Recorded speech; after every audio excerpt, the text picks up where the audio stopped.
Hello and నమస్తే. ఈ video కనుక మీకు నచ్చినట్లయితే లైక్ చేయండి, షేర్ చేయండి, మన ఛానల్కి సబ్స్క్రైబ్ చేసుకోండి. అలానే పక్కనుండ బెల్ ఐకాన్ని క్లిక్ చేయండి. 28 ఫిబ్రవరి నాడు అమెరికా ఎపిక్ ఫ్యూరీ అని, ఇజ్రాయెల్ వచ్చేసి రోరింగ్ లయన్ అని ఒక రెండు ఆపరేషన్స్, ఈ రెండు దేశాలు కలిసి రెండు ఆపరేషన్స్ చేయడం జరిగింది. ఈ ఆపరేషన్స్లో ఇరాన్కి సంబంధించినటువంటి supreme leader Ayatollah Ali Khamenei, ఆయనతో పాటు ఒక 48 మంది టాప్ స్ట్రాటజిస్టులు దీంట్లో దుర్మరణం చెందడం జరిగింది. ఈ 48 మందిలో ఆ దేశానికి సంబంధించినటువంటి defence minister plus IRGC command, ఆ రోజు ఆల్మోస్ట్ ఒక 200 స్టెల్త్ ఫైటర్స్, B-2 బాంబర్స్ లాంటివి యూజ్ చేయటం జరిగింది. అంతేకాకుండా ఆ రోజు దాడి చేసిన వాటిల్లో న్యూక్లియర్ ఫెసిలిటీ లైక్ నతాన్స్ లాంటి nuclear facility, military head quarters, అట్లానే స్టేట్ బ్రాడ్కాస్టర్ IRIB, సో వీళ్ళ ఆఫీసెస్ మీద కూడా మిసైల్స్ పెట్టి దాడి చేయడం జరిగింది. ఎప్పుడైతే ఈ దాడి జరిగిందో ఇరాన్ అదే రోజు రిటాలియేట్ స్ట్రైక్స్ చేయడం కూడా మొదలుపెట్టింది. మీరు గమనించినట్లయితే ఫస్ట్ 5 డేస్లోనే, అంటే మొట్టమొదట అమెరికా, ఇజ్రాయెల్ ఒక గ్రూపు, ఇరాన్ ఇంకొక గ్రూపు, సో ఈ రెండు గ్రూపుల మధ్య యుద్ధం జరిగింది. కానీ 5వ రోజుకి వచ్చేతలకే ఆల్మోస్ట్ డైరెక్ట్గా కానీ ఇండైరెక్ట్గా కానీ 11 కంట్రీస్ ఈ యుద్ధంలో పార్టిసిపేట్ చేసినాయి. తర్వాత 6th డేకి ఒక్క రోజులోనే 17 కంట్రీస్ అయిపోయినాయి. నిన్నటికి ఆల్మోస్ట్ 30 దేశాలు, 3 దేశాలు కాస్త 30 దేశాలు డైరెక్ట్గా కానీ ఇండైరెక్ట్గా కానీ ఈ యుద్ధంలో పార్టిసిపేట్ చేస్తున్నాయి. ఇప్పటి వరకు ఇరాన్ ప్రయోగించింది ఆల్మోస్ట్ 1000 మిసైల్స్ ప్రయోగించింది. చాలా పవర్ఫుల్ మిసైల్స్ ప్రయోగించడం జరిగింది. బ్యాలిస్టిక్ మిసైల్స్, క్రూజ్ మిసైల్స్ ప్రయోగించడం జరిగింది. అలానే షహీద్ లాంటి కెమికోజో డ్రోన్స్, ఆల్మోస్ట్ ఒక 2000 డ్రోన్స్ ప్రయోగించడం జరిగింది ఇరాన్ కేవలము ఒక ఇజ్రాయెల్ మీదో లేకపోతే అమెరికా మీదో లేకపోతే అమెరికన్ బేసెస్ మీదో దాడి చేయట్లేదండి. బహ్రెయిన్ మీద, ఖతార్ మీద, Jordan, UAE, Kuwait, Saudi Arabia, ఇలా చుట్టుపక్కల అన్ని దేశాల మీద దాడులు చేస్తుంది. ముఖ్యంగా మనం చెప్పుకోవాల్సింది సౌదీ అరేబియాలో అరామ్కో అనే ఒక ఆయిల్ రిఫైనరీ ఉంది. ఆ ఆయిల్ రిఫైనరీ ఇది ప్రపంచంలోనే one of the biggest oil refineries. ఆ ఆయిల్ రిఫైనరీ మీద కూడా దాడి చేయడం జరిగింది. అలానే కాదు, ఈ మిగతా దేశాల్లో ఉన్నటువంటి US ఎయిర్ బేసెస్, ఎక్కడైతే US ఎయిర్ బేసెస్ ఉన్నాయో ఆ ఎయిర్ బేసెస్ అన్నిటినీ కూడా ఈ మిసైల్స్తో బంబార్డ్ చేయడం జరుగుతుంది. ఈ దేశాలే కాదండి, చాలా దూరంగా ఉన్న సైప్రస్, ఆ సైప్రస్ దేశంలో ఫ్రెంచ్ ఎయిర్ బేస్ మీద కూడా దాడి చేయడం జరిగింది. ఎప్పుడైతే ఈ ఫ్రెంచ్ ఎయిర్ బేస్ మీద దాడి జరిగిందో ఇమాన్యుయల్ మ్యాక్రాన్ తన వార్షిప్ని, తన దేశం యొక్క వార్షిప్ని రెడ్ సీకి పంపించడం జరిగింది, అంటే అలర్ట్ కండిషన్లో ఉంచడం జరిగింది. ఇలాగ ఎన్నో దేశాలు ఈ వార్లో డైరెక్ట్గా కానీ ఇండైరెక్ట్గా కానీ పార్టిసిపేట్ చేస్తున్నాయి. ఈ వార్ గురించి మనం డీటెయిల్గా మాట్లాడుకునే ముందు లాస్ట్ ఇయర్ జరిగినటువంటి 12 డే వార్ను మనం గుర్తుపెట్టుకోవాలి. అంటే 13th జూన్ నుంచి 24th జూన్ వరకు ఇజ్రాయెల్ అమెరికాకి, ఇరాన్కి జరిగినటువంటి యుద్ధం. US ఇజ్రాయెల్ కలిసి ఏం చేసినాయి అంటే B-2 బాంబర్స్ని యూజ్ చేసి ఇరాన్కి సంబంధించినటువంటి న్యూక్లియర్ ఫెసిలిటీస్ ఎక్కడెక్కడ ఉన్నాయో ఆ ప్లేసెస్లో బాంబింగ్ చేయడం జరిగింది. అంటే మొత్తం 3 ప్లేసెస్ ఉన్నాయి న్యూక్లియర్ ఫెసిలిటీస్. ఒకటి వచ్చేసి ఫర్దు, రెండోది నతాన్స్, మూడోది ఇష్ఫాన్. ఈ 3 న్యూక్లియర్ ఫెసిలిటీస్ మీద కూడా దాడి చేయడం జరిగింది. ఆ దాడి చేయడం కూడా ఎలా చేశారంటే, జనరల్గా న్యూక్లియర్ ఫెసిలిటీస్ అనేది భూమి లోపల లేకపోతే బంకర్లోనో లేకపోతే భూమికి ఒక 400 feet కిందో జనరల్గా ఈ బంకర్స్ బిల్డ్ చేయడం జరుగుతుంది. చాలా స్ట్రాంగ్ సిమెంట్ యూజ్ చేసి బిల్డ్ చేస్తారు. అట్లాంటిది మామూలుగా బంకర్ బస్టర్ బాంబ్స్ యూజ్ చేసి B-2 బాంబర్స్ ద్వారా ఈ ఫెసిలిటీస్ మీద డ్రాప్ చేయడం జరిగింది, బంకర్ బస్టర్ బాంబ్స్. అయితే ఒక bunker buster bomb almost like 400 feet below the ground వెళ్ళి హిట్ చేయగలదు. సో ఆ కెపాసిటీ సరిపోదని చెప్పేసి ఒక బంకర్ బస్టర్ బాంబ్ వేసి మళ్ళీ దాని మీదే ఇంకొక బంకర్ బస్టర్ బాంబ్ వేసి కొట్టారు. ఈ ఫెసిలిటీస్ 3టిని డిస్ట్రాయ్ చేశారు. ఆ రోజు ఎప్పుడైతే ఇజ్రాయెల్, అమెరికా కలిసి ఇరాన్ మీద దాడి చేసినాయో, ఇరాన్ కూడా రెడీ అయిపోయి ఇజ్రాయెల్ మీద, అమెరికా మీద దాడి చేయడం మొదలుపెట్టింది, రిటాలియేటరీ స్ట్రైక్స్ మొదలుపెట్టింది. ఆ 12 రోజుల్లో 550 బ్యాలిస్టిక్ మిసైల్స్ యూజ్ చేసి ఇజ్రాయెల్లో ఒక పర్టికులర్ లొకేషన్స్లో, డిఫైన్డ్ లొకేషన్స్లో హిట్ చేయడం మొదలుపెట్టింది. ఆల్మోస్ట్ ఆ 12 రోజుల్లో 1000 షహీద్ డ్రోన్స్ను కూడా వాడటం జరిగింది. దీనివల్ల ఏంటంటే ఇజ్రాయెల్ చాలా వరకు ఈ డ్రోన్స్ నుంచి, మిసైల్స్ నుంచి ఆపుకోగలిగింది, కొన్ని వరకు ఆపుకోగలిగింది. లైక్ ఎందుకంటే వాళ్ళకి ఐరన్ డోమ్ అనే కాన్సెప్ట్ ఉంది కాబట్టి ఒక layer of protection iron dome ఉంది. దాని తర్వాత వీళ్ళకి డేవిడ్ స్లింగ్ అని ఇంకొక లేయర్ ఉంది. అట్లానే యారో అనేది ఇంకొక 3rd లేయర్ ఆఫ్ ప్రొటెక్షన్ ఉంది. ఇట్లా మల్టీ లేయర్ ఆఫ్ ప్రొటెక్షన్ ఇజ్రాయెల్కి ఉంది. అంటే ఎటువంటి మిసైల్ వచ్చినా కూడా తను ప్రొటెక్ట్ చేసుకోగలదు. ఎలా ప్రొటెక్ట్ చేసుకుంటుంది అంటే లైక్ పేట్రియాట్స్ కానీ థర్డ్ సిస్టమ్స్ కానీ ఇవి యూజ్ చేసుకొని ప్రొటెక్ట్ చేసుకుంటుంది. అంటే ఇప్పుడు ఫర్ ఎగ్జాంపుల్ ఇరాన్ అనేది ఒక బ్యాలిస్టిక్ మిసైల్ వదిలింది అనుకోండి ఇజ్రాయెల్ మీదకి. సో ఇజ్రాయెల్ ఏం చేస్తుందంటే అసలు ఆ బ్యాలిస్టిక్ మిసైల్ ఎక్కడ స్టార్ట్ అయింది, ఎంత స్పీడ్తో వస్తుంది, ఎంత హైట్ నుంచి వస్తుంది, ఇవన్నీ క్యాలిక్యులేట్ చేసుకొని అది ఎక్కడ పడటానికి అవకాశం ఉందో క్యాలిక్యులేట్ చేసి అది రీచ్ అవడానికి ఎంత టైం పడుతుంది, ఏ పర్టికులర్ ప్లేస్లో పడుతుంది అనేది క్యాలిక్యులేట్ చేసుకొని వీళ్ళు ఏం చేస్తారంటే ఇక్కడ నుంచి ఒక పేట్రియాట్ రిలీజ్ చేస్తారు. ఈ పేట్రియాట్ మిసైల్ వెళ్ళి ఆ వస్తున్నటువంటి మిసైల్ని గుద్దుకొని ఆకాశంలోనే పేల్చేస్తారు అనమాట. అంటే మనకి ఇంతకుముందు పాత సినిమాల్లో చూసేవాళ్ళం కదా, కర్ణుడు ఒక బాణం వేస్తే దానికి విరుడుగా అర్జునుడు ఇంకో బాణం వేస్తే ఈ రెండు బాణాలకు గుద్దుకొని గాల్లో కనుక పేలిపోయినట్టు సేమ్ అట్లానే ఈ మిసైల్స్ కూడా డెస్ట్రాయ్ చేసుకుంటాయి అనమాట. వచ్చే మిసైల్ని క్యాలిక్యులేట్ చేసుకొని ఆ పాత్ క్యాలిక్యులేట్ చేసుకొని పేట్రియాట్స్ రిలీజ్ చేస్తారు. ఇలాగా ఇజ్రాయెల్ తను ప్రొటెక్ట్ చేసుకుంది. అయితే ఈ బ్యాలిస్టిక్ మిసైల్స్ని కానీ లేకపోతే డ్రోన్స్ని కానీ ఐడెంటిఫై చేయడానికి కొన్ని రాడార్ సిస్టమ్స్ యూస్ చేస్తారు. ఈ రాడార్స్ కూడా ఒక పర్టికులర్ క్యాపబిలిటీ ఉంటుంది. ఫర్ ఎగ్జాంపుల్ ఏదో ఒక 2 మిసైల్స్ వస్తున్నాయి, ఇమ్మీడియట్గా ఐడెంటిఫై చేస్తుంది, పేట్రియాట్స్ రిలీజ్ చేస్తుంది. 10 వచ్చినాయి అనుకోండి, అప్పుడు పరిస్థితి ఏంది, ఓకే 10ని కూడా ఐడెంటిఫై చేయొచ్చు.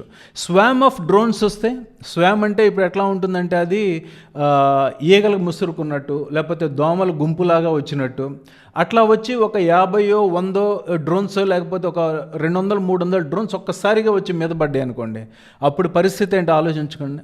ఈ సిస్టమ్స్ని అన్నిటిని ఆపగలవా లేవా, ఇక్కడ ప్రాబ్లం అనమాట.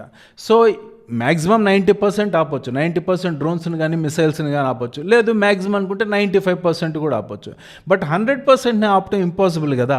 బట్ ఏ అయితే స్లిప్ అయ్యి ఆటోమేటిక్గా వచ్చి ఆ ప్లేసెస్ మీద పడతాయో అప్పుడు హ్యూజ్ డిస్ట్రక్షన్ జరుగుతుంది.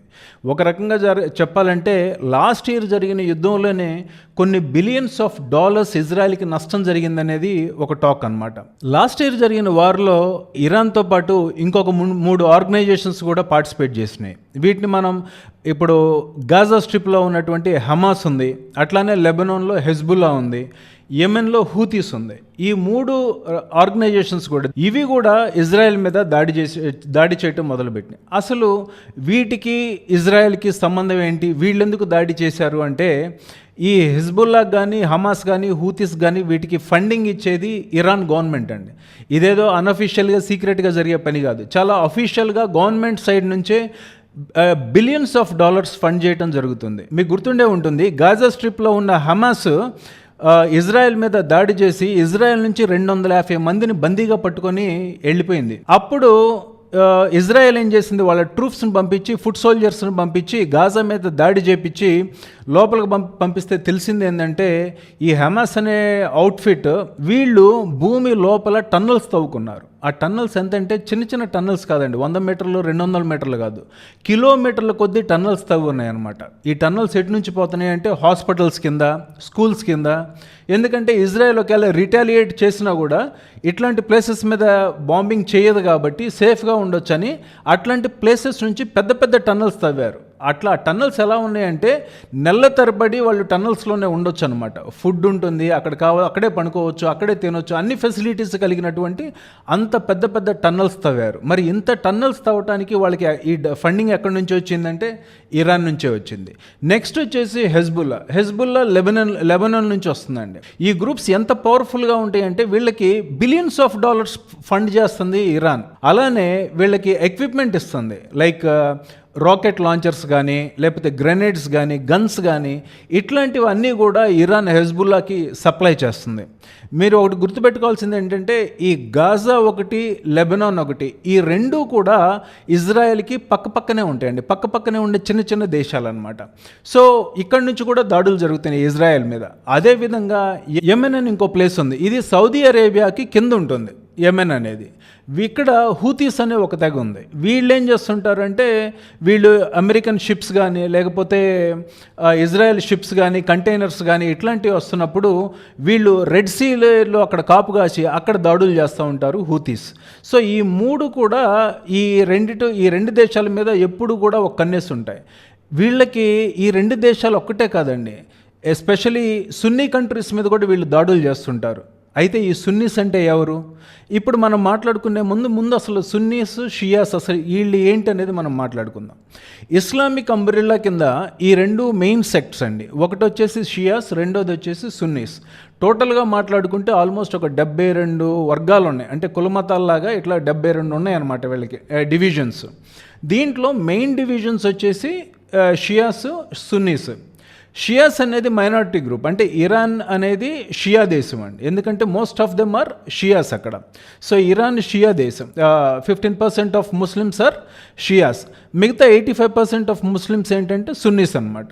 మరి సున్నీ దేశాలు ఏంటంటే ఇందాక మనం మాట్లాడుకున్న దేశాలు, అంటే సౌదీ అరేబియా కానీ, బహ్రెయిన్ కానీ, కువైట్ కానీ, యుఏఈ కానీ, ఈ దేశాలన్నీ కూడా ఇట్లాంటివన్నీ కూడా సున్నీ దేశాలు అంట.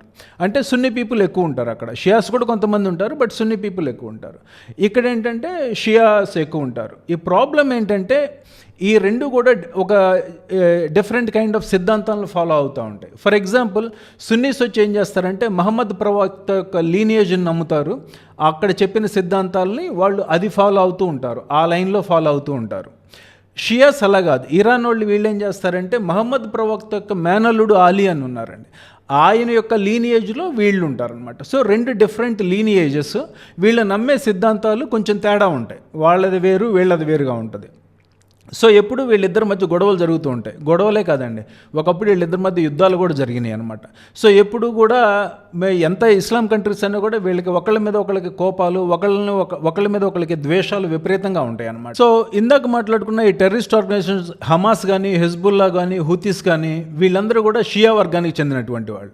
అందుకే ఇరాన్ ఏం చేస్తుందంటే వీళ్ళకి బాగా ఫండ్స్ ఇస్తుంది. వీళ్ళ యాక్టివిటీస్కి కావాల్సినటువంటి వెపన్స్ కానీ లేకపోతే డబ్బులు కానీ అన్ని రకాలుగా కూడా వీళ్ళని ప్రోత్సహిస్తూ ఉంటుంది. వీళ్ళు ఏం చేస్తుంటారంటే ఇజ్రాయెల్ మీద, యుఎస్ మీద, లేకపోతే సున్నీ దేశాల మీద దాడులు చేస్తూ ఉంటారు. సో ఇప్పుడు జరిగిన కాన్ఫ్లిక్ట్లో కూడా ఏమవుతుందంటే ఎప్పుడైతే ఇజ్రాయెల్, అమెరికా వచ్చేసి ఇరాన్ మీద దాడి చేస్తున్నాయో ఇరాన్లో ఆల్మోస్ట్ చాలా ఫెసిలిటీస్ని ధ్వంసం చేయడం జరిగింది. ఇరాన్ ఇప్పుడు మెయిన్ ఉద్దేశం ఏంటంటే అమెరికాను, ఇజ్రాయెల్ వచ్చి నా మీద దాడి చేస్తున్నాయంటే దీనికి మెయిన్ కారణం ఇక్కడ సున్నీ కంట్రీస్ యొక్క రోల్ కూడా ఉంది అనే ఉద్దేశంతో ఇరాన్ ఏం చేస్తుంది, కేవలం ఇజ్రాయెల్ మీదే దాడి చేయట్లేదండి. యుఎస్ బేసెస్ ఎక్కడుంటే అక్కడ, ఈ కంట్రీస్లో ఎక్కడుంటే అక్కడ ఆ కంట్రీస్ అన్నిటి మీద దాడి చేస్తుంది. కువైట్ మీద కానీ, బహ్రెయిన్ మీద కానీ, ఖతార్ మీద కానీ, యుఏఈ కానీ, సౌదీ అరేబియా కానీ, జోర్డాన్ మీద కానీ, ఇలాగా అన్ని కంట్రీస్ మీద కూడా ఇరాన్ తన వెపన్స్ని యూజ్ చేస్తుంది. ఇక్కడ మనం గుర్తుపెట్టుకోవాల్సింది అయితే ప్రపంచం మీద మరి ఇప్పుడు ఇట్లా దాడులు జరుగుతుంటే ఇప్పుడు ఈ ఇంపాక్ట్ ఎలా ఉంటుందని మనం అర్థం చేసుకోవాలంటే ఫస్ట్ ఈ జియోగ్రఫీని మనం అర్థం చేసుకోవాలి. సౌదీ అరేబియాకి, ఇరాన్కి మధ్యలో ఉన్నటువంటి ఆ సముద్రాన్ని పర్షియన్ గల్ఫ్ అంటామండి. మనం గుర్తుపెట్టుకోవాల్సింది ఏంటంటే సౌదీ అరేబియాకి రెండు సైడ్స్ రెండు సముద్రాలు ఉన్నాయి. ఒకటి వచ్చేసి పర్షియన్ గల్ఫ్ రైట్ సైడ్లో, లెఫ్ట్ సైడ్లో వచ్చేసి రెడ్ సీ ఉంటుందండి. సో సౌదీ అరేబియా మధ్యలో ఉంటుంది. సౌదీ అరేబియాకి కింద యెమెన్ అండ్ ఒమన్ అనే రెండు దేశాలు ఉంటాయి.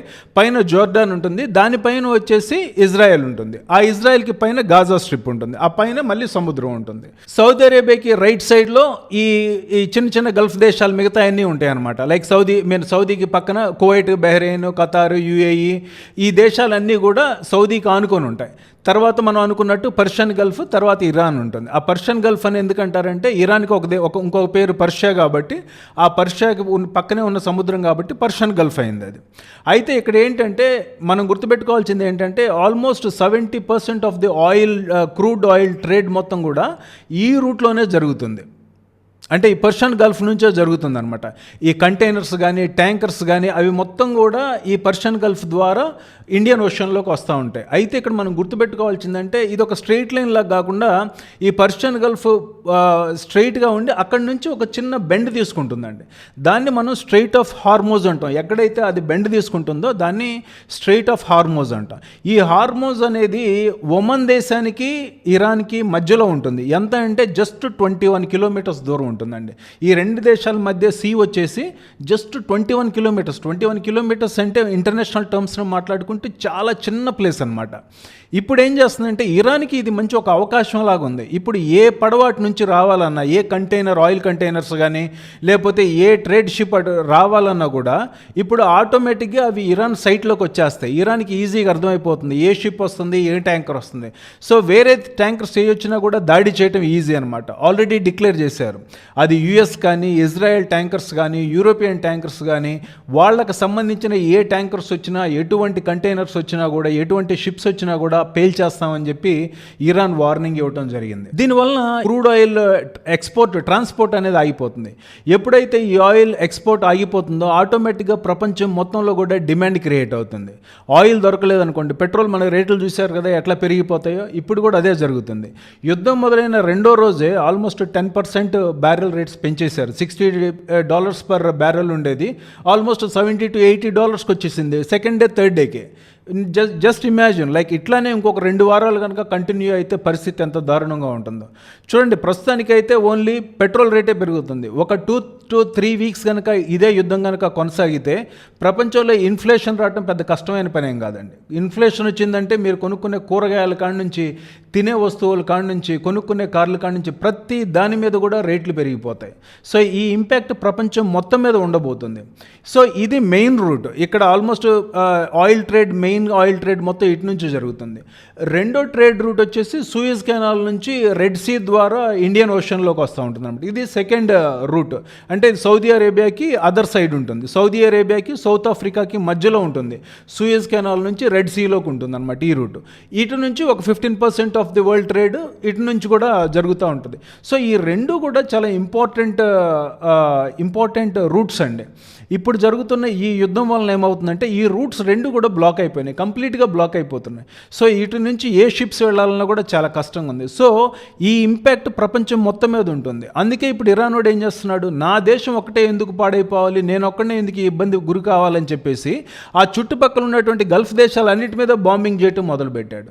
సో ఇప్పుడు ఆ దేశాల నుంచి కంటైనర్స్ రావు, ఆ దేశాల నుంచి ఉంటే ప్రొడక్షన్ ఆగిపోతుంది, అన్ని ఇబ్బందులు గురవుతున్నాయి. ఇప్పుడు ఇబ్బంది పడేది ఏంటి, ఒక దేశం కాదండి, ప్రపంచం మొత్తం ఇబ్బంది పడబోతుంది. కేవలం కంటైనర్స్ను, ఆయిల్ ట్యాంకర్స్ను బ్లాస్ట్ చేయటం కాదండి, ఇప్పుడు ఇరాన్ వాళ్ళు ఆల్మోస్ట్ ఆయిల్ ఫీల్డ్స్ను కూడా నిప్పిపెట్టేస్తున్నారు. ఆయిల్ ఫీల్డ్స్ మీద నిప్పిపెడతామంటే మీకు గుర్తుండే ఉంటుంది, సద్దాం హుస్సేన్ ఉన్నప్పుడు ఇరాక్కి, కువైట్కి వార్ జరిగింది. ఆ టైంలో అమెరికా కువైట్ సైడ్ తీసుకొని ఇరాక్ ట్రూప్స్ మొత్తాన్ని వెళ్ళగొడటం జరిగింది. అయితే ఇరాక్ ట్రూప్స్ వెనక్కి తిరిగి వెళ్ళిపోయేటప్పుడు ఏం చేశారంటే, కువైట్ అనేది పెట్రోల్కి చాలా ఫేమస్ కంట్రీ అండి, ఎక్కువ దొరికే కంట్రీ అది.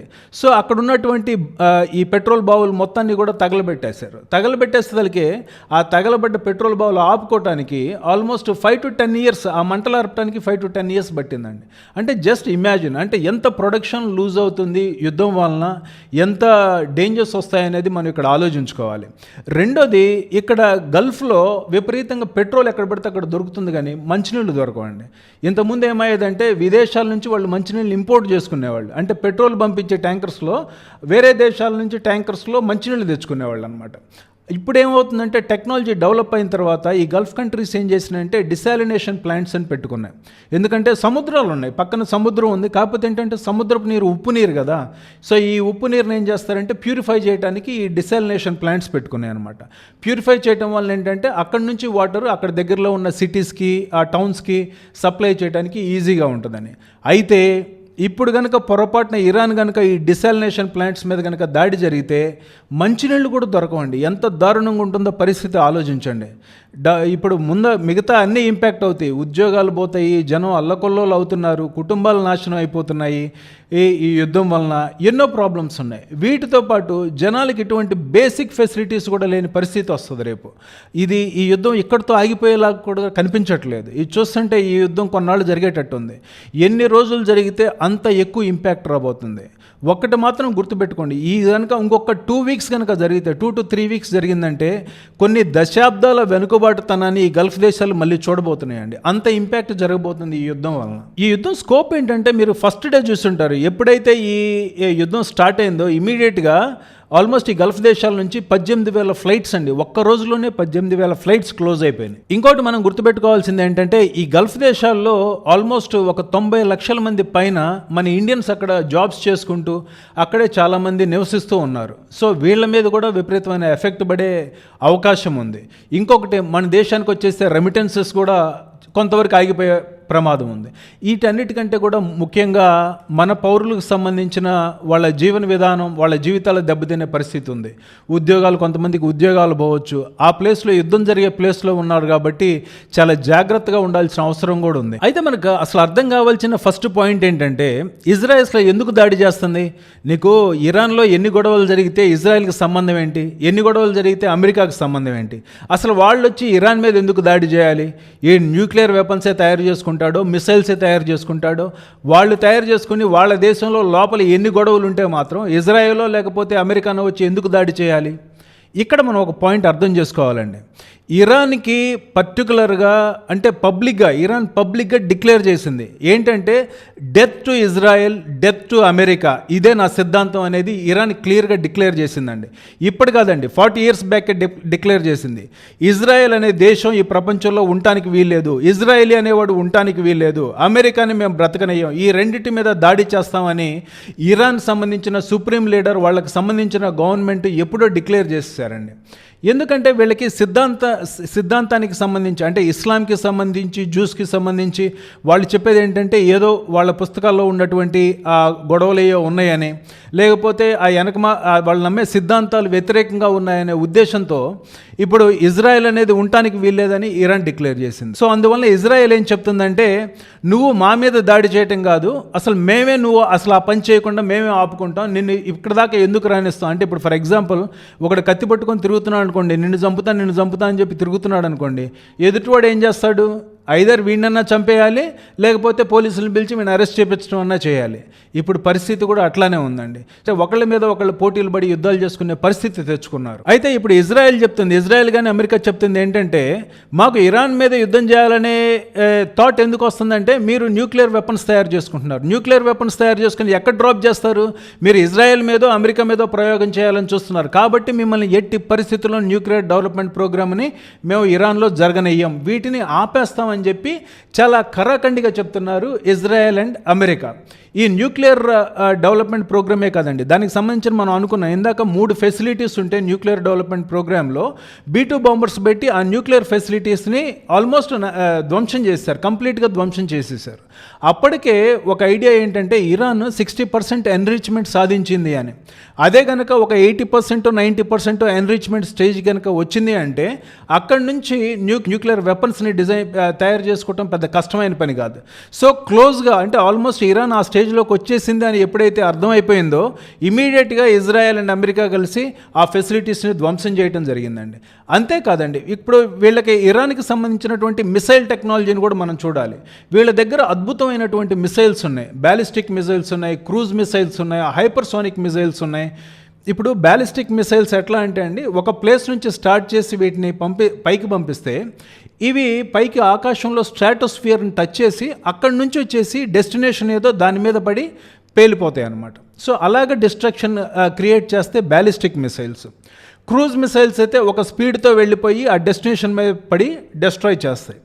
ఈ రెండింటిని డిటెక్ట్ చేయటం కష్టమే, బట్ చేయొచ్చు. దానికి సంబంధించిన రాడార్స్ ఉన్నాయి. ఇప్పుడు ఇజ్రాయెల్ దగ్గర కానీ లేకపోతే అమెరికా దగ్గర కానీ వాటికి సంబంధించిన రాడార్స్ ఉన్నాయి. కాబట్టి ఒక్కసారి బ్యాలిస్టిక్ మిసైల్ డిప్లాయ్ చేశాడు అనగానే ఇమీడియట్గా ఇన్ఫర్మేషన్ వస్తుంది. అది ఎక్కడి నుంచి వస్తుంది, ఎంత హైట్లో వస్తుంది, ఎంత స్పీడ్లో వస్తుంది, ఏ పాత్లో వస్తుంది, ఇవన్నీ ఆలోచించి వీళ్ళు ఏం చేయొచ్చు అంటే దానికి సంబంధించిన దాని ఆపోజిట్లో ఒక పేట్రియాటో థర్డ్ మిసైల్ను డిప్లాయ్ చేసి దాన్ని బ్లాస్ట్ చేయొచ్చు, రైట్. అయితే ఈ మిసైల్స్లో కూడా వేరే టైప్స్ ఉన్నాయి, అంటే హైపర్సోనిక్ మిసైల్స్ ఉన్నాయి. ఈ హైపర్సోనిక్ మిసైల్స్ని ఇవి ఆల్మోస్ట్ లైక్ మ్యాక్స్ స్పీడ్కి మినిమం 5 times కన్నా ఎక్కువ స్పీడ్తో వెళ్తూ ఉంటాయి. మ్యాక్స్ స్పీడ్ అంటే స్పీడ్ ఆఫ్ సౌండ్ అండి. ఆ స్పీడ్ ఆఫ్ సౌండ్ కన్నా కూడా 5 times ఎక్కువ స్పీడ్తో ఈ హైపర్సోనిక్ మిసైల్స్ ట్రావెల్ చేయగలవు. అంత స్పీడ్స్తో వచ్చే హైపర్సోనిక్ మిసైల్ని ఆపటం, డిటెక్ట్ చేయడం ఏ రాడార్కి కూడా అంత ఈజీ కాదండి, చాలా కష్టం. ఒకవేళ పొరపాటున డిటెక్ట్ చేసినా ఇది రెస్పాండ్ అయిపోయే లోపల హైపర్సోనిక్ మిసైల్ వచ్చి హిట్ చేసేస్తుంది దాని డెస్టినేషన్ని. అంత ఫాస్ట్గా ట్రావెల్ చేయగలం. దాంట్లో కూడా మళ్ళీ ఇంకొక టెక్నాలజీ ఉంది, లైక్ గ్లైడ్ వెహికల్స్ ఉన్నాయి. ఈ గ్లైడ్ వెహికల్స్ ఏం చేస్తాయంటే వచ్చేసి చివరికి డెస్టినేషన్ దగ్గరికి వచ్చేసరికి జిగ్జాగ్ వేలో ట్రావెల్ చేస్తూ ఉంటాయి అన్నమాట. మామూలుగా స్ట్రైట్గా వచ్చి కొడితేనే అటువంటి మిసైల్ని డిటెక్ట్ చేయడం చాలా కష్టమైన పని. జిగ్జాగ్ వేలో వచ్చినప్పుడు ఆటోమేటిక్గా పేట్రియాట్ దాన్ని కొడటం చాలా ఇంపాసిబుల్ అండి. సో ఈ హైపర్సోనిక్ మిసైల్స్ని ఆపడం చాలా కష్టమైన పని. ఇప్పుడు ఇరాన్ దగ్గర ఇటువంటి మిసైల్స్ కూడా ఉన్నాయి, బ్యాలిస్టిక్ మిసైల్స్, క్రూజ్ మిసైల్స్. చూడండి ఇప్పుడు మనకి సబ్సోనిక్ మిసైల్స్, సూపర్సోనిక్ మిసైల్స్ ఉన్నాయి, అట్లానే హైపర్సోనిక్ మిసైల్స్. సో ఇట్లాంటి డిఫరెంట్ వెరైటీస్ ఆఫ్ మిసైల్స్ ఉన్నాయి. అయితే లాస్ట్ ఇయర్ యుద్ధం జరిగినప్పుడు ఇరాన్ దగ్గర ఒక సుమారుగా 2,500 నుంచి 3,000 మిసైల్స్ ఉన్నాయి. అప్పుడు ఆ యుద్ధంలో ఒక 1000 మిసైల్స్ను ఆల్రెడీ వాడటం జరిగింది. తర్వాత వీళ్ళ దగ్గర ఒక 1,500 మిసైల్స్ ఉన్నాయి. ఆ ఇయర్ నుంచి ఇప్పటి వరకు ఈ 1 ఇయర్లో మళ్ళీ ఇంకొక 1,500 నుంచి 2,000 మిసైల్స్ ఇది ఆల్రెడీ డెవలప్ చేసుకున్నారు. ఇప్పుడు కొంత ఇన్ఫర్మేషన్ ప్రకారం ఏంటంటే ఆల్మోస్ట్ 3,000 నుంచి 5,000 మిసైల్స్ ఇరాన్ దగ్గర ఉండి ఉండొచ్చు అనేది సమాచారం. ఈ మిసైల్స్లో ఇప్పుడు ఆల్రెడీ ఒక 1000 పైన మిసైల్స్ యూజ్ చేయడం జరిగింది. ఇవి యూజ్ చేసి ఇజ్రాయెల్ మీద దాడి చేశారు. అట్లానే వేరే వేరే దేశాల్లో ఉన్నటువంటి యుఎస్ ఎయిర్ బేసెస్ మీద దాడి చేయడం జరిగింది. డిఫరెంట్ అసెట్స్, వేరే దేశాలకు సంబంధించిన అసెట్స్ మీద దాడులు చేయడం జరిగింది.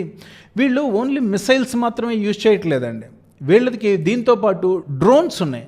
డ్రోన్ టెక్నాలజీలో కూడా ఇరాన్ చాలా ముందుంది. ఎస్పెషల్లీ క్యామికాజీ డ్రోన్స్ కానీ లేకపోతే లాయిటరింగ్ మ్యూనిషన్స్ కానీ వీటిలో టెక్నాలజీ ఇరాన్ దగ్గర ఆల్రెడీ అవైలబుల్ ఉంది. వీళ్ళ దగ్గర ఉన్న క్యామికాజీ డ్రోన్స్ వరల్డ్లోనే one of the best kinds of drones. అంటే ఇంకా ఉన్నాయి, ఇంకో 3-4 వెరైటీలు ఉన్నాయి, బట్ ఇది కూడా one of the best kinds of drones అనమాట. వీటినే షహీద్ డ్రోన్స్ అని కూడా అంటారు.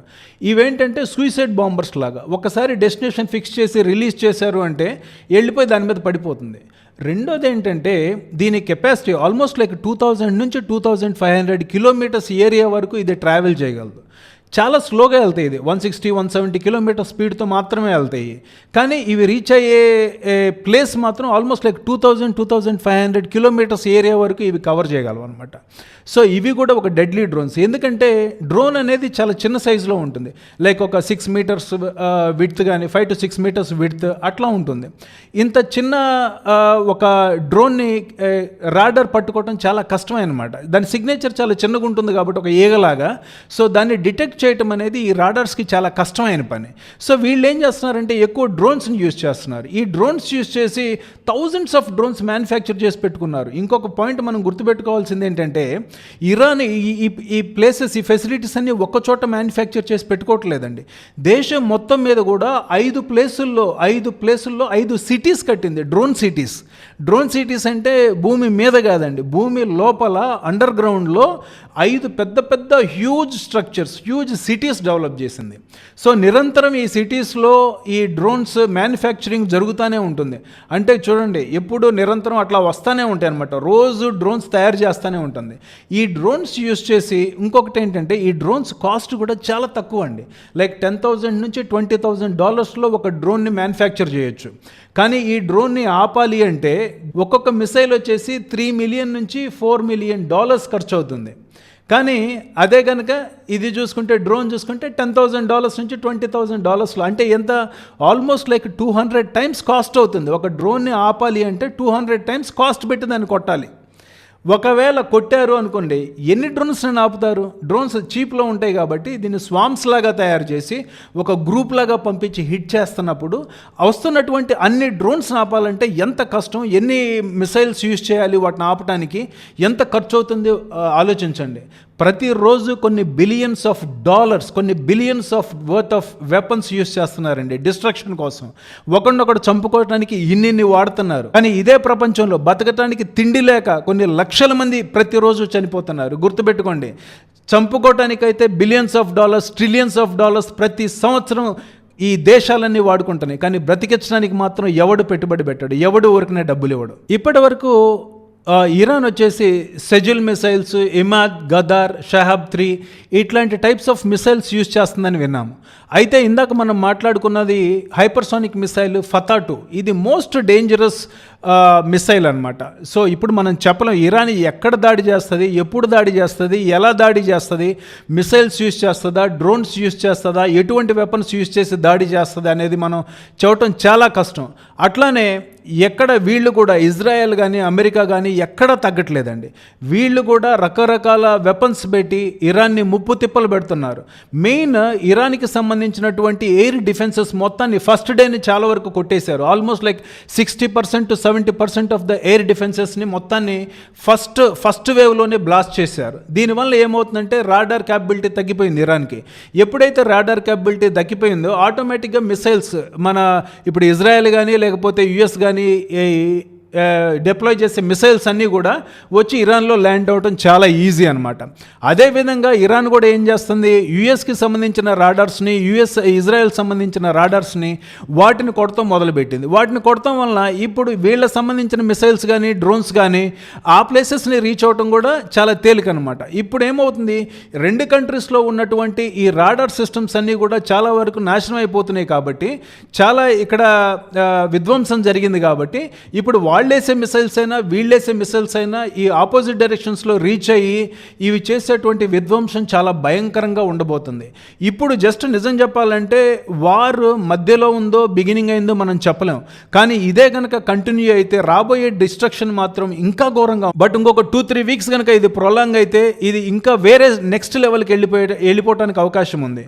ఆల్రెడీ మనం విన్నాం, ట్రంప్ చాలా క్లియర్గా చెప్తున్నాడు, ఇప్పటి వరకు మీకు పరిచయం లేని యుద్ధాన్ని పరిచయం చేస్తానని చెప్పేసి ట్రంప్ ఒక పక్కన గట్టిగా చెప్తుంటే ఇరాన్ కూడా ఎట్టి పరిస్థితుల్లో మిమ్మల్ని వదిలే పని లేదు, మా సుప్రీం లీడర్ మీద మీరు దాడి చేశారు, మిమ్మల్ని ఎట్టి పరిస్థితుల్లో వదలమని చెప్పేసి ఇరాన్ చెప్తుంది. అయితే మరి ఈ యుద్ధం ఎప్పటికీ కంటిన్యూస్గా జరుగుతుందా, మరి ఇప్పుడు ఎప్పుడు ఆగిపోద్ది, మరి దీనివల్ల మనకి ఈ ప్రపంచం మీద ఇంపాక్ట్ ఏంటి, మన దేశం మీద ఇంపాక్ట్ ఏంటి, లేకపోతే ఈ యుద్ధంలో ఎవరు గెలుస్తారు అంటే మనకి తెలుగులో ఒక సామెత ఉండండి, కేసు ఓడిపోయినాడేమో కోర్టులో ఏడుస్తాడంట, కేసు గెలిచినాడేమో ఇంటికి పోయి ఏడుస్తాడట. యుద్ధం కూడా అంతే అండి. దీంట్లో ఒకడు గెలిచాడు ఒకడు ఓడిపోయాడనే ఉండదండి. ఆల్మోస్ట్ రెండు సైడ్స్ డెఫినెట్గా హ్యూజ్ లాసెస్ ఉండబోతున్నాయి. అయితే ఒకటి మాత్రం చెప్పొచ్చు, గెలుపు అనేది నిజంగా ఒక పదం అంటూ ఉంటే, ఒకవేళ గెలుపు ఎవరికి వస్తుంది అనుకుంటే డెఫినెట్గా దాంట్లో ఎటువంటి సందేహం లేదండి, ఇజ్రాయెల్ అమెరికానే గెలుస్తాయి. ఈ విషయం నేను చూడటం కాదు, ఇరాన్ వాళ్ళకి కూడా చాలా క్లియర్గా తెలుసు. ఎందుకంటే అవి చాలా హ్యూజ్ వెపన్స్ ఉన్నాయి. సో అమెరికా అనేది చాలా పెద్ద దేశం, ప్రపంచంలోనే పవర్ఫుల్ కంట్రీ, డెఫినెట్గా వాళ్ళే గెలుస్తారు. ఇరాన్కి ఈ విషయం తెలుసు. అయినా ఎందుకు పోరాడుతుంది అంటే ఇక్కడ సుప్రీం లీడర్ని చంపారు అనేది ఒక పాయింట్. అయితే ఈ ఖమేనీ వచ్చేసి ఒక సపరేట్ వింగ్ ఒకటి తయారు చేశాడు ఇరాన్లో, దాని పేరు IRGC. ఈ సైన్యం వచ్చేసి 150,000 సైన్యం.